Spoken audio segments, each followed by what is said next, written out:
माझा जर व्यक्तिगत विचार केला तर मी सध्या आय टी इंडस्ट्रीमध्ये काम करतो, चांगल्या सोसायटीमध्ये राहतो, माझ्याकडे घर आहे, गाडी आहे, पैसे पण आहेत. पण हा सगळ्याचा विचार करता माझा नेमका संबंध येत नाही ना या सगळ्या गोष्टींची. मी माझं व्यवस्थित राहतोय, मग नेमका बालकल्याण समितीचा माझी काय गरज आहे? खूप चांगला प्रश्न विचारला. खरं म्हणजे आज संबंधात ज्या काही समस्या आहेत ना, त्याला हाच विचार कारणीभूत ठरतो.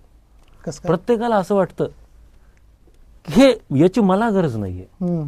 बाल कल्याण समिती, बालकाच्या समस्या याचा संबंध माझ्या मुलाशी किंवा माझ्याशी येणार नाही, अशी भूमिका पालकांना वाटत असते. आणि तुम्हाला सांगतो की बाल कल्याण समिती म्हणून जवळपास 3 वर्षापासून काम करत असताना आम्ही बघितलं की ती जी बालक पीडित होती ती फक्त ग्रामीण भागातली नव्हती किंवा ती फक्त शहरी भागातली नव्हती, किंवा असे जे काही आहेत पीडित बालक आहेत त्यांचे आईवडील फक्त अशिक्षित होते असंही काही नव्हतं. तर सुशिक्षित, ज्यांना आपण उच्चभ्रू म्हणतो, अशा घरातली बालकंसुद्धा आमच्याकडे काळजी व संरक्षणासाठी आली आणि ती बालकसुद्धा पीडित होती.